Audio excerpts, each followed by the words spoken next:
Welcome to Joy Unfiltered. I'm Rachel, and this is a podcast about joy. Not the shiny, performative kind, not the everything happens for a reason kind. This is joy as a strategy, a way to stay steady when life feels loud, a way to stay human when things are hard, a way to lead, love, and live without burning out or checking out. Some episodes will be just me. Some will be honest conversations with people who have lived their way into a deeper, truer joy. No fixing, no bypassing, just real stories, real tools, and room to breathe. Let's get into it.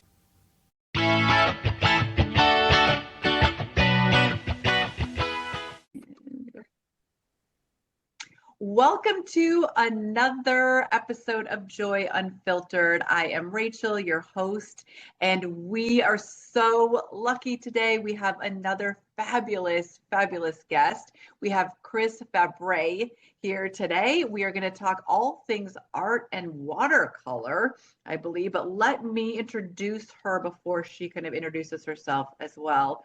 But Chris is an artist, designer, watercolor coach, and desert dweller living in the Mojave in Las Vegas, Nevada. She helps art students who don't think they're very good become confident watercolor painters. She believes the uniqueness that you think is your weakness is actually your superpower. Love that. I love that. So welcome, Chris. Thank you, Rachel. I am so honored to be here. I think this is going to be fun. And I probably am one of those people who I don't even consider myself an art student at all. So hopefully by the end of this conversation, you might convince me otherwise. But let's start, maybe even just like starting telling us a little bit about yourself and how you got to this space in life. Okay, great. I was always a natural artist as a child. I did everything creative.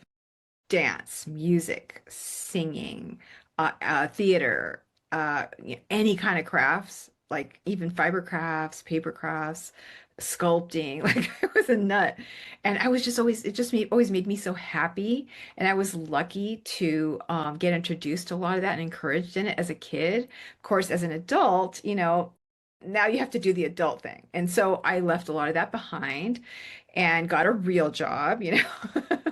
For a decade, Right. but I tried to shoot for careers that had a creative element to it. So I loved fashion as a teenager. I was a fashion illustrator. Like I loved to design, and because I sewed, I was making my own wardrobes in high school and stuff. And so yeah, I was That's very awesome. lucky to have all of that. And so I thought, well, maybe I should major in fashion. It didn't really happen. I ended up as an art major. But then I didn't really finish school because I just was confused, and I just felt like I needed to get out in the workforce and kind of experience that. And so I went into more admin and, that sort of thing. Sales came really natural to me. And later years ended up as a fashion retail manager for high-end Mm, brands. And so I kind of married the two. sure. Sure. And it Absolutely. was Absolutely. luscious, being around all that designer stuff, the beautiful Yeah. fabrics and the, just, unique touches that were handmade and all of that. It was really fun. But, after about 15 years, I realized, and that was, you know, I had a previous career too. So it's been like, a lot of years now. And I kept feeling like there's something missing. Something is missing, like just missing. And honestly, Rachel, it took me a while to figure out it was creativity. It was Okay. just missing from my life. And so here, after all these years, I had done creative stuff, made costumes, onesie twosie things, a painting here, a drawing there, but never really dove into it with any seriousness until I felt this hole in me. It was just yearning for something, some beauty, to make some beauty, create something. And so I started with wire and and this is actually one of my jewelry pieces. Oh, Uh, that is so cool, Chris. I love thank it. I you. love it. Ring, Yes. raw copper from the hardware store. That's so awesome. And for those of you just listening, Chris has this, and maybe I'll put a picture up in the show notes as well. Chris has this beautiful, beautiful necklace on. So I will Thank definitely put the you. pictures up. Yeah. This and other pieces ended up in a shop in the Las Vegas Strip, and because I so I went down that rabbit hole. And then found out that, because I was older by then, my hands were starting to feel like, oh, they're getting worn out. I don't know if I can Okay. do this over long term, which is how So I ended up actually with water. making the metal pieces and forming them. Okay. Okay. Yeah, I mean, I did it all by hand. It was just all raw art and shape and form. This one was inspired by the movement of electricity. Everything had a concept and a story, and that was the beauty for me. I love story. I love just pure raw expression and just bunging it out there, just getting it out there and Sure. seeing what it can do. And thankfully, as a child, I was, when we're kids, we're generally fearless about this stuff, right? Yeah. And so I try to draw on that. But I have to say, as an adult creator, it took me a while getting back to that place. Okay. We might delve into that a little bit more because yes. Good Okay. So conversation. yes, yes, yes. That's a great part of the conversation. Right. Right. Right. So that's one thing. And then, once I got into painting, I was just really off and running because, with watercolors, they don't smell, they're not really that messy. And I can do them from anywhere with a water brush that you don't even need water for. I'll Mm. show you one of those. It's just one of these things with a water container, and then you just squeeze the water into it's really fun, but you don't have Cool. to have a cup of water. So it's like I can stand up and paint. So I ended up in this because I love to create on the go. I love to create whenever I want to create. And so if I'm on the go, lunch hours, for my jobs, days off in the car, in the back of the car, or whatever, I would just, or waiting for someone in the car, I would pull out my paints from my little kit and just go at it. But yeah, it was a journey coming back to my creativity and finding my way from the jewelry into the painting. It's such a life lesson, it's such a natural evolution if you can go with it. Yeah, no, I love that. And I love even how you talk about, and clearly you have a lot of passion and joy for this. So this is amazing. But thinking about all of the things that you explored and delved into when you were a kid and then kind of moving and even moving into, I mean, I think a lot of people think, you were in retail, you were in high fashion, that you would get that creativity from that. But I've worked in retail as well. And so if you work there is that, yes, you get to be around those luxurious fabrics and all of that. However, if you are working in retail, it's a business, right? And if you were the manager, it's a business and there are standards and there are things. And so there is a box around that creativity. Yeah, Sometimes nothing sure. wrong with retail and that needs to be there because people need to sell and do that. Yeah, But then knowing, listening and noticing that call that there was something more for you, right? yeah, And that, okay, how do you then reflect and go back to what is it? And often, that we can find that in our childhood. So amazing that you were able to do that and then create this business or create like something that you love to do using that, right? yeah. And that's a great outline of what happened. And I have to say for those listening that it was not instantaneous. It took me a lot of years to get from A to Z. Like I have to say when I started my first website or even my second website, it's probably been 10 years. Mm. Like I've been and I worked a lot of this as a hobby while I was working. It wasn't until 2021 that I really went completely full time. And so it took me a long time. So for those of you, it's not like an easy thing. And even though I was really into creativity as a kid, I still, had to find my way back. So it's Yeah. not, it's always a journey.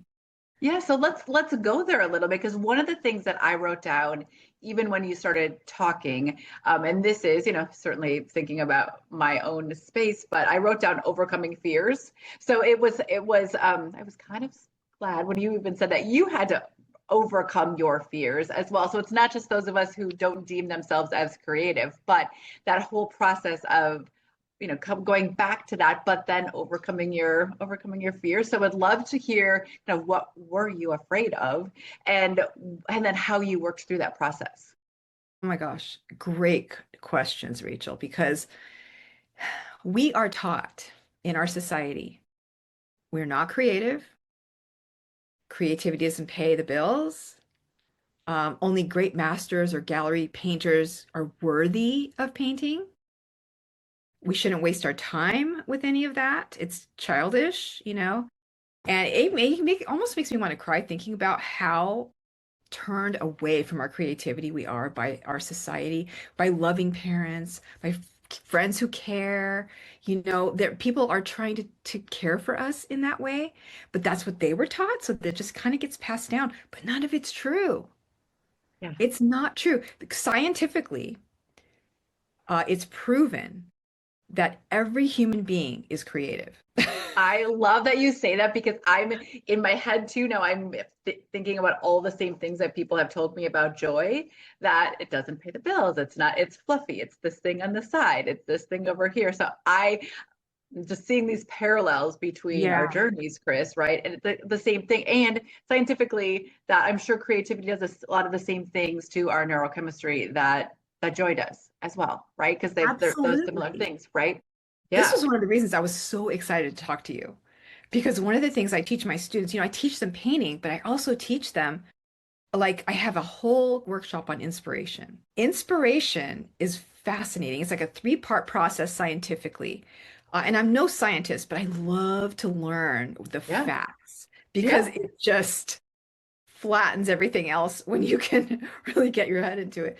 Inspiration is a combination of a spark, a memory from some past experience, usually when we're tiny children, that created a positive experience in us. And then Mhm. in turn, that spark motivates us to act on it. That's inspiration. Cool. I'm taking notes. I'm taking notes, Chris. And I actually have an inspiration workshop for sale in my school group for only $9. And then the workbook is available at level 2. So you only need like 5 interactions and you've got the workbook. So it's like, I made it really accessible because, this is the crux of everything we do. Inspiration is like joy, and I think it's very parallel, is that that spark to me is joy, that Mhm. spark we feel, we see, we remember, we feel, and then we want to act on that. And to me, that's joy all the way. So inspiration and joy, I think, are just like twins. Yeah. Um, Absolutely. And I think it's about when I think when you were talking just about that spark or the memory, and then it's the choosing to notice that spark or the memory and do something with it, right? Because exactly. I'm sure all of us have, sparks or memories or things that happen, um, and but we don't choose to do anything with that, right? So maybe the choice is just like, oh, I'm remembering that and I'm going to experience some joy from it. But then you're saying, yes, we can do that, and then maybe part of how we act is being inspired to create something. Exactly. Like you literally nailed it. Like, and I've discovered, so I created a short, I teach on Skillshare. And so I Yeah. created a short class as a test to see how my students were going to go through this process of learning about inspiration and then learning from their experiences.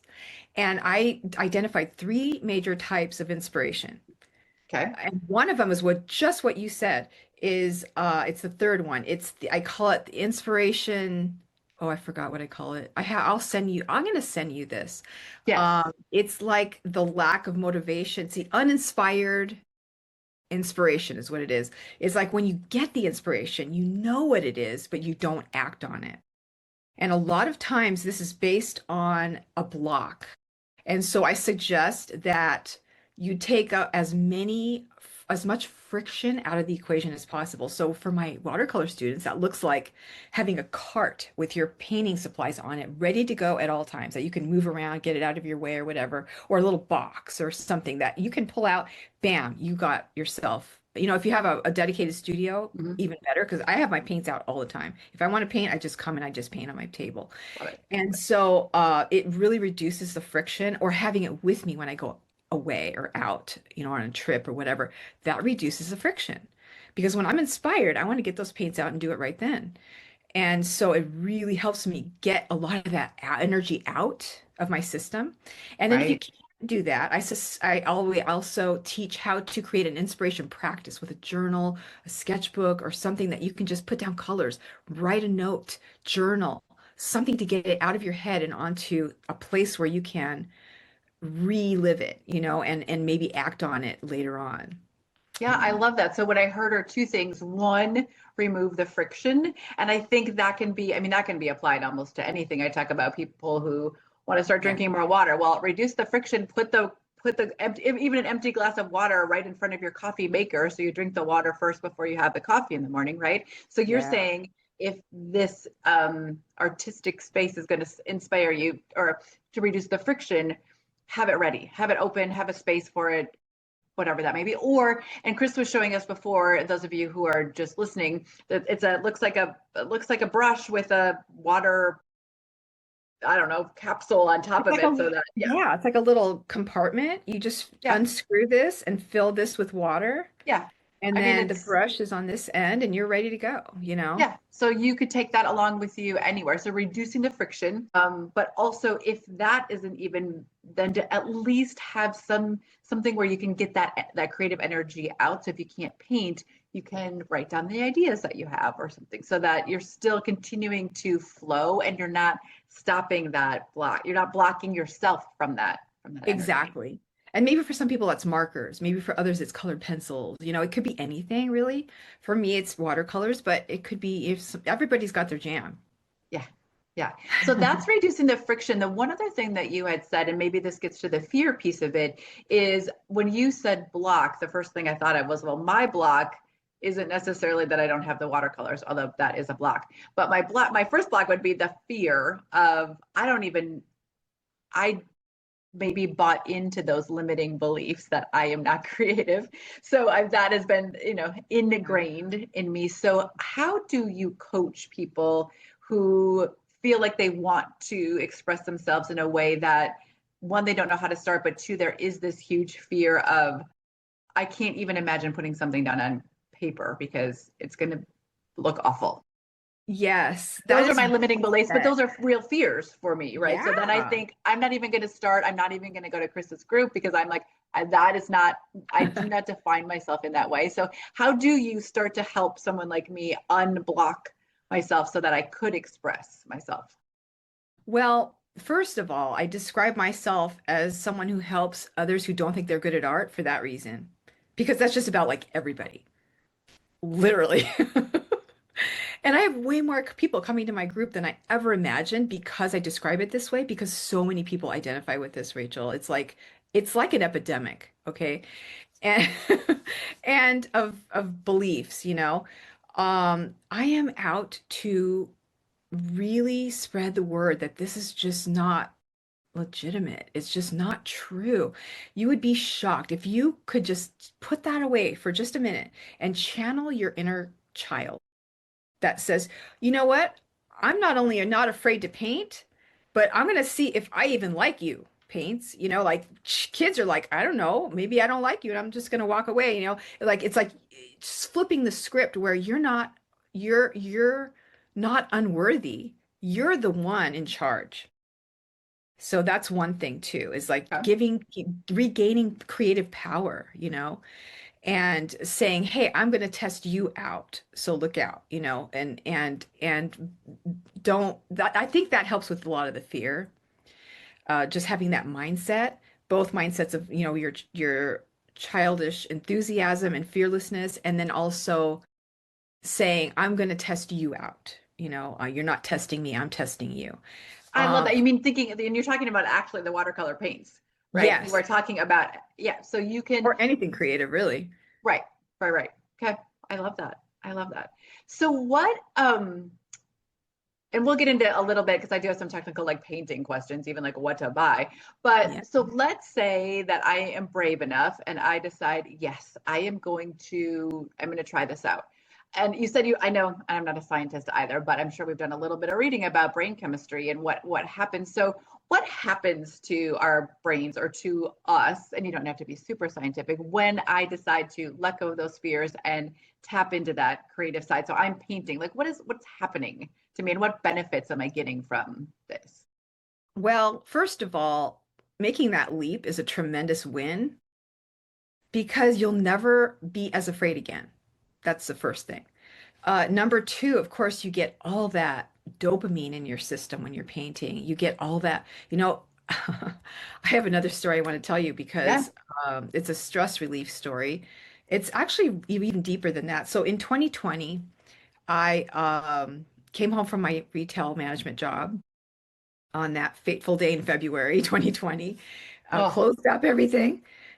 Yeah, the day we were all sent home. And I drove home. I remember feeling kind of weird, like it's surreal, driving home in the middle of the day for this weird reason that, is beyond me. I get home, I put my stuff down, Rachel. I proceed to have the worst panic attack of my life. I started hyperventilating. I was losing my mind. Like, what is going to happen? Is everyone I know going to die? Like, we didn't have any answers, we didn't And know. I Right. went Yeah. to the worst place possible. And I remember standing there thinking, I have been sent home. Everybody's getting sent home from their jobs, like in the world, like, this is no, Right. the last time this happened was 100 years ago for Pete's sake. And I just lost it. And the next thing I remember, I was sitting at my painting table, dropping colors into pools of water on my watercolor paper, just with my paint, not painting, just watching it pool. Yeah. And just that action, I don't know how long it was, 5, 10 minutes, I don't know, 15. I literally lost my presence. And I just remember sitting there, starting to breathe more normally, thinking, okay, it's going to be all right. We're going to figure this out. We have smart people on this planet. We're going to figure this out. It's going to be okay. I just need to take one step at a time, and try to enjoy this time off if I can, because how rare is this, no matter how long it lasts. I was okay again. I walked away and went about my day. I came back a few hours later, and thankfully I had those paints out. Because I literally just went for them and I didn't even think. When I came back, I had painted this beautiful abstract piece. Mm. And, until watercolors are fully dry, you don't really know what you have. So I came back, it was fully dry, and I was like, I wasn't even looking at it. My eyes just happened to graze the top of my table, and I'm like, wait, what is that? And you have to understand something about me because previously I was kind of anti-abstract painting. I didn't get it. Like, I'm Okay. like, okay, but realism is so much more, there's so much more difficulty level and it's just so much more elevated and, Yeah. painting stuff in realism. And after that, it's like something connected in me and I'm like, oh my goodness, I've been missing the boat on this abstract thing. It's Mm. just pure, raw expression. And I went on a campaign after that. I created my first abstract watercolor painting class on Skillshare. I invited students for free. I have over 1,000 students in that class. I think I haven't checked them, maybe 1,500 at this point, but it's more students than I ever saw in a class before because they needed the same thing. They needed a place to let out the emotion that we didn't know even what we were feeling. At that time. Right. Absolutely. Yeah, it was so unfamiliar territory, such unfamiliar territory. And I created four more after that because I just kept going deeper into it. And now when I want to really let out the feeling or if I'm really stressed, I go back to my abstract painting every time. And because there's no pressure, there's no right or wrong way to do it. It's just pure color and shape and form that comes directly from inside you. And so this is another tool I've given my students when they feel like they can't paint. I'm like, you can do this. Anybody can do this. Or we'll paint with marks, lines, Mm. circles, dots, and you'll be surprised how beautiful that looks. Yeah.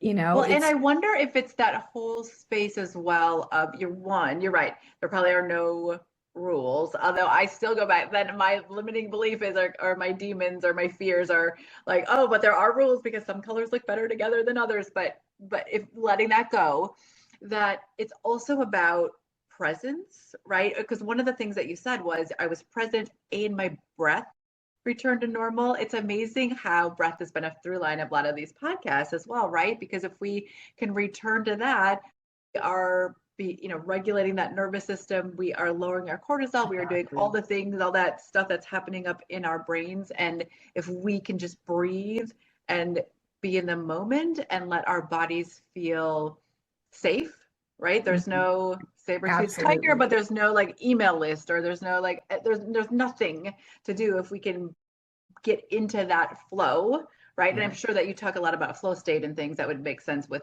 painting to get into kind of that Yes. space. But yeah, I mean, and that can be, it's kind of like pure joy, right? Because you're just in this space and breathing and Man. experiencing the beauty of color. I call it the zone. It's like and it is pure joy, Rachel. It is a place where I can go no matter how much I'm struggling. I can go there, and I'm so grateful to have something that I know that it's my happy place. I can go there, take it with me anywhere, and it will work every time. Yeah, right. I mean, there isn't, yes, yes, because and I suppose different from, so you do the abstract stuff. So what other forms of, before I ask this other question, what other forms of art do you like? Do you teach? Like what does that, like where's your is it called a repertoire? Where's your, Yeah, like what are those my things that you scope are or also, whatever. yeah, yeah, yeah, yeah. I mean, I teach anything from fashion illustration to food illustration to landscapes. I love landscapes. I live in the desert, so we have some really sprawling, gorgeous desert Right. landscapes that I love to paint. I love to paint just random objects, even. Like one of the things I teach to reduce friction is like, what's on your art table right now? Paint it, you know? I did a whole painting your paint set class. So while you're literally painting from it, you can paint it. Right, It's right, like right. it's Because it's really there. meta. Yeah. Yeah, yeah. Yeah, yeah. So it sounds like from beginners then. But then you also must have some more skilled artists that you are also teaching, coaching. Yes. So I have a free group, and a lot of them, most of them are coming from a space like you might be like, I don't even know if I can do this. A lot of them are just watching, learning. I get in the DMs with them and we chat about it. It's so much fun. I love the beginning stage. It's like the most beautiful point where you're like discovering this part of yourself that you never allowed to be before. I think Hmm. that is the most Hmm. beautiful thing. And yes, there are techniques and color rules and things like that. But honestly, Rachel, what comes out of you naturally, it tells you so much about you. And to me, that is the most beautiful thing. It's to me that's beautiful, that more beautiful than the rules, because it's just pure you. Yeah. And I think that I'm trying to get students to a place where they do that first and they fall in love with just letting that be, just the noticing, like you say. Just notice, what colors are you drawn to? What Yeah. colors? Because at the end of the day, color rules only amount to so much until you make it personal. Okay, say that again and then say it in a different way so that I understood. So color rules Yeah, it's a are, lot. It's yeah, simple, but it's not easy to yeah. grasp. It's All right, like, all right. okay, I teach color theory. Okay, so Okay, there is the there rules is of some, color. because there's some guidelines or something, Yeah, right? Yes. color theory and how it works and everything. And it's a little bit different with watercolors because the medium is so unique. But then they learn that, but then they still don't get it. Like that's where I was at. I learned color theory, but I'm like, but something doesn't feel, I feel like I don't know something. Well, the something was me. How does color, what does it mean to me? Sure. What does it do for me? How does it spark me? Like I'm having a moment with teal, and I have for the last 6 months. Like I've never painted with teal in my life. And I know it is a trend and I'm seeing it in a lot of places, but it's hitting me and it like, I love this color. So I started like playing with it. I probably can find that little sheet. I was just play with color. Like Good. what do the light versions, darker versions, greener versions, bluer versions, and just playing with this color that I've never really felt anything for before, but I'm feeling for it now. It's like it's and what is that? Is that spark? Like where is that coming from? Like and asking myself those questions, and going deeper, like where what this color just makes me happy. Yeah, I can't figure out why yet, but I'm still asking myself the question. And that's all you really need to know is it makes you happy. It gives you joy, I you love know? it. I love, and so you're taking then students from, so what I'm also sensing is that you are allowing students to explore the technical pieces of creating something with watercolor, but then coaching them to, you're not necessarily coaching them to feel, but allowing them to go with their emotions and asking them the questions. So is that part of the coaching that you're It doing with people? definitely, Okay. definitely. So I have my free students and I have a membership that I'm going through Okay. I have an entire color module. Okay. I went deep into color because, honestly, color is one of the biggest sources of inspiration for humans ever. Color is huge and it plays a lot in our brain in different ways, and of course we have different, color meanings depending on what part of the world you're in. Mhm, There's mhm. so much to delve into with color. And so I made a whole entire module of color and we're Love it. going every month a little deeper, a little deeper, a little deeper. But the personal aspect of color is where the action really is, not in the color theory, Yeah. And So it feels like it's one of those things that might be helpful though to, and I don't know, but to know a little bit of color theory first, because sometimes it feels, okay, if I have some baseline information, then it's easier for me to explore and be creative. If I don't know anything, then it feels like my thoughts are just, and maybe that's again, just me all over the place and I don't know I don't know how to ask myself even good questions about them if I don't have a little bit of that theory, right? yeah, yeah. I think that we're curious about how color works. So to satisfy that curiosity first and kind of know where the lines are is fantastic. It's not required, but it is good. And so I do teach the color theory first, and then we go into, okay, let's put this aside now. And what's happening inside you? Like what Yeah. colors are really turning your crank right now? Like what colors are really like sparking that spark? And I love this piece because things come out and students are like, oh, I love these colors. And they become their signature colors. I had the same experience, and this is why I take students through this. I had the same experience. I went through a year of just discovering myself. I'm like, I'm going to allow myself to go deep into the discovery of why do I like this shape? Why do I like this? What's going on with this color? And I went super deep and I created a process for students to go through and do the same thing. And of course, much faster than I did. And come out the other side with all these connection points that are so exciting. And I call it the art style clarity formula. Okay. And because at the end of the process, they discover their art style kind of by accident, just by Yeah. digging down. I love that. So could you take us through even just a couple of steps? So if I'm sitting at home, I'm listening to this podcast, and I was like, oh, so interested. What can I do right now, even before I jump on or jump into any community? Are there a couple of things that people could do to start discovering that about themselves? Absolutely.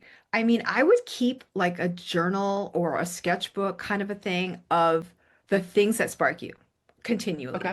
Love it. It could be a font, it could be a TV show. And like, what do you like about it? I don't know if you ever have ever watched Miss Scarlet. I have not. I It's have like not. a Victorian era mystery Okay. about a woman who becomes a detective in an era where women don't work. Okay. It's Interesting. so Okay. fascinating. Yeah. Yeah. Yeah. And so the whoever the set designer is created a color palette for the show. It's a really simple color palette. It's like a deep, moody blue, Mm-hmm.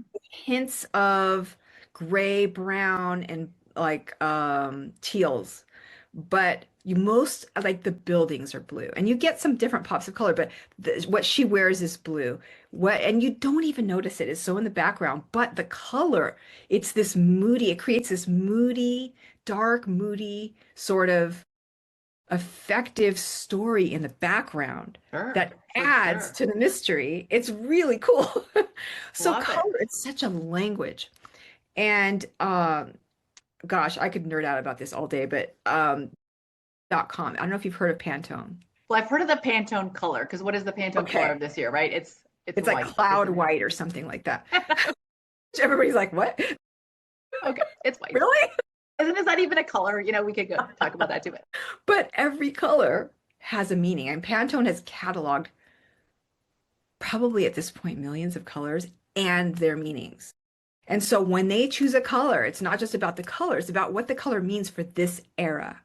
Oh, I did not know that. So if I'm taking your advice and the first thing that I'm doing is I'm just noticing things that I like and not maybe even asking why, but maybe just even the beginning stages Yeah. is, and I talk to people about noticing joy, but so we're noticing then what is it that I like? And then maybe asking the next couple of questions about the why.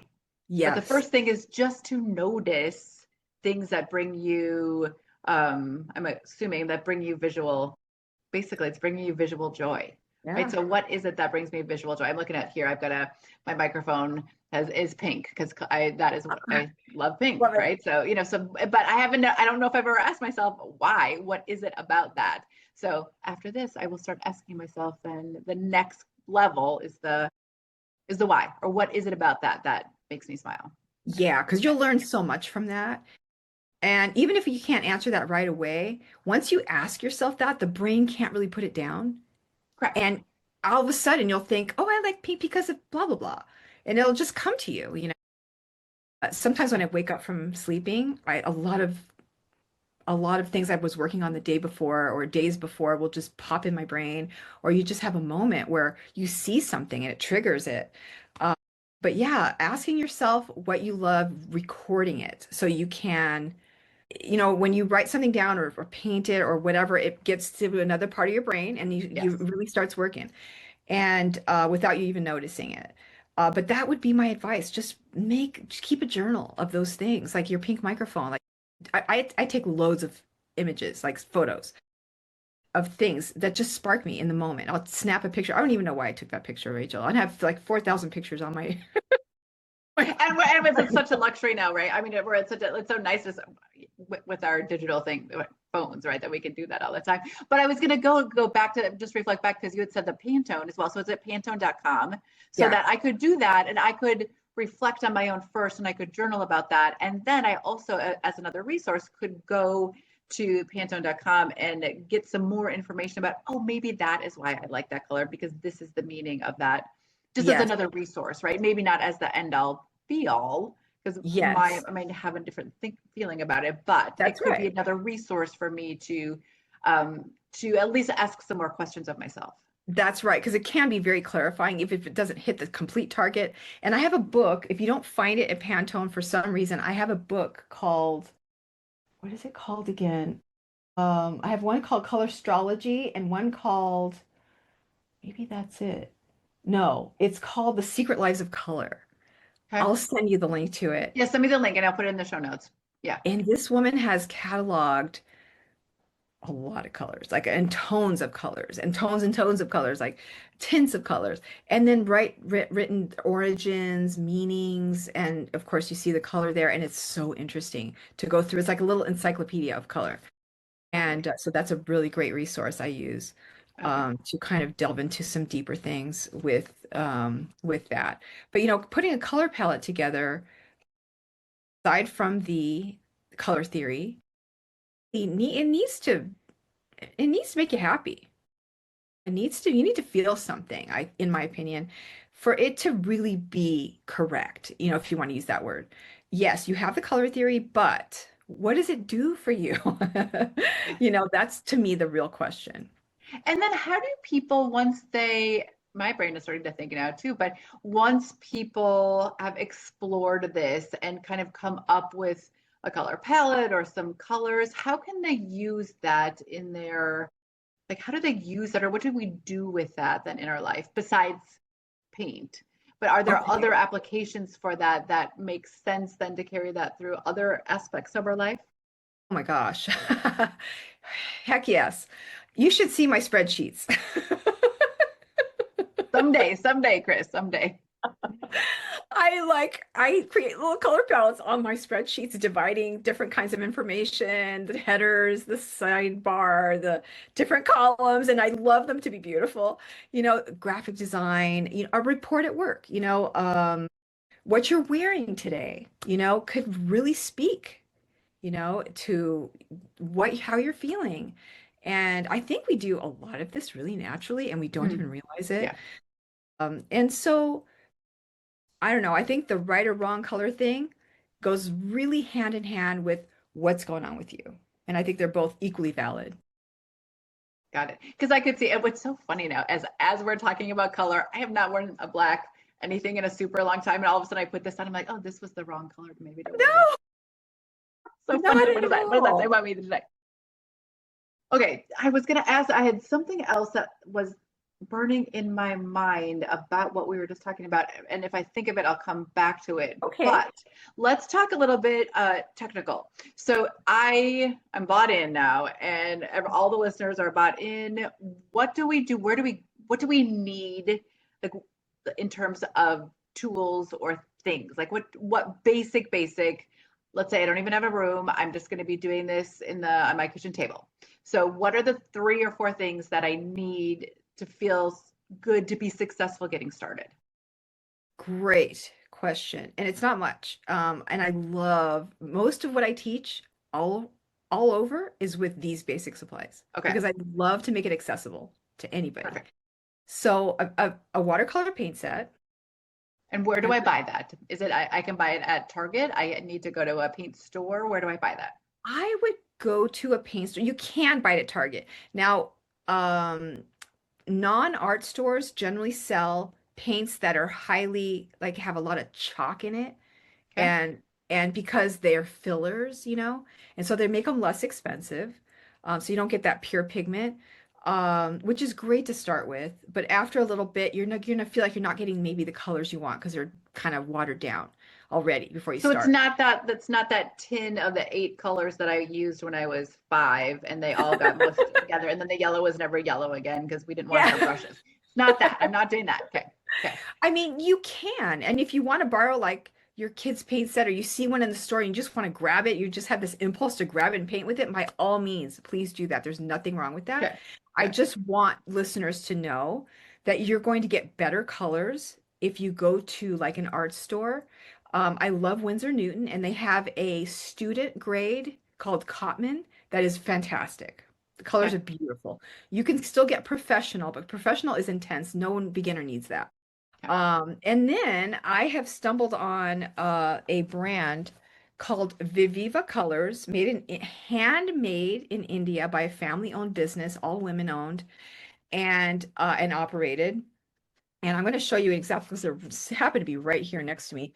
They have made painting so accessible for myself and my students. They are literally 100% biodegradable and Love sustainable, it. so really friendly to the planet. They have these little pan sets made of cork. So they are up north in wine country in India. And so they take the cork that they find in their region and they recycle them into this. So the cork itself is already biodegradable and then they're already repurposed. So you Love got it. layers of this. And then the palette where you can mix your colors is paper. It's like a Oh, cardboard. love it. So for those of you listening too, it's a paint set. See all the colors in a Yeah, you have little 16 colors in here. This is all the basic set, so you got all the basic colors. perfect.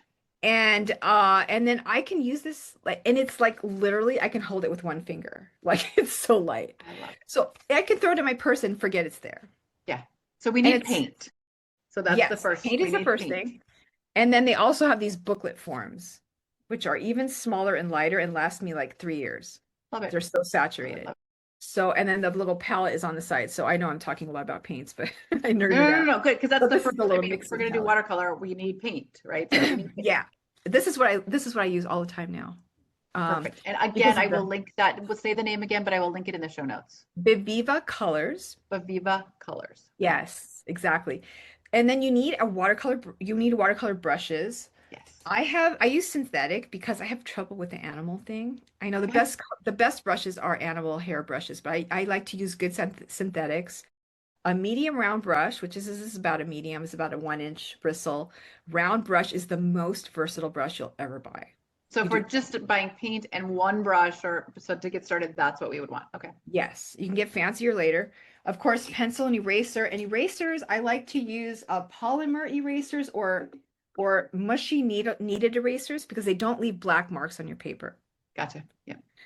Any kind of pencil is fine. And then watercolor paper is very important. I use Canson 140 pound is the minimum I use because it's heavy enough. It still can buckle a little bit with a lot of water, but it's heavy enough to take enough water to do something beautiful with it. If you get Perfect. anything under 140 pound, it starts getting so thin that the paper just gets damaged so easily. It can Yeah. start to fray. It can start to like you get little lumps coming out. So I like to use a minimum of 140 pound. And the paper I buy on it for every day is not expensive. And then I have an expensive set that I use. And then besides that, jar for water too, if you don't want to get up all the time. Uh, Paper towels or rags. And if the rags are white, it's better so you can see if the paint is coming out of your brush. You want to make sure your brushes are clean when you leave the table, wherever you are. And then that's pretty much it. Yeah. So paint, a brush, a good eraser, and a pencil, and then the paper. Paper and then just some paper towels Oh and yeah, paper jars towels of and the yeah. water Yeah. and water, just like 6 or 7 things that are basic, and half of them you probably already have.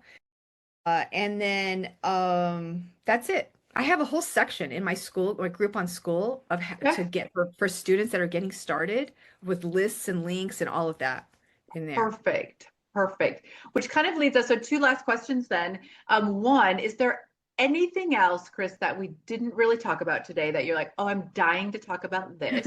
And then I do want to get to talking a little bit more about how they can connect with you. So and encourage people to go to your school community. But is there anything we didn't touch on that you're like, oh, people need this, or you're so excited about it that you just want You to asked so share? many great questions. I don't know that there is.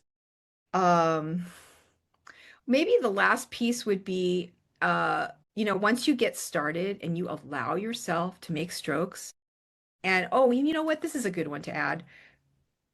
Most of us have had a moment in our life where we did something creative and someone made us feel bad about it. Mm. Okay. And that's where a lot, and mostly it's for protecting us, mostly. Usually it's because that person wanted to protect you. So they shamed you from painting. You're not allowed to do this. I wasn't allowed to do this. You're not allowed to do this. I'm going to shame you right now so you don't get hurt doing this. That's basically where it usually comes from. Sure. But that feeling of being humiliated can last forever if we don't take care of that. And so most of my students have been made to feel bad about wanting to paint. So I tell them, you know what? Paint something abstract, paint some marks, just enjoy putting the paint on the paper. Don't think about what it looks like. Feel the feelings. Do you like it? Does it make you happy? That's the main thing to start with. And then if those feelings come up, like I'm not allowed, I don't want to show anybody because they're going to make me feel bad, don't show anybody. Keep it in Mm-hmm. a corner. Keep it hidden. Don't show anybody until you have a little bit of creative confidence. And then it's the dialogue should sound like, you know what? I get it. It's okay though, because I just like it. And it's okay that I like it. And I'm going to continue to do it. What do you like? Like just flip it over to them. Like, what do you like to do? And a lot of it is because they feel like they got creatively pushed down. And Mm-hmm. so their instinct is to do the same. It's Right. so human. So that would be the only thing I would add is that try to push past and try to get started and try to feel the feelings, but don't let them overtake you. You're the boss. Take your creative power and see where it takes you and just see how it feels. I love that, Chris.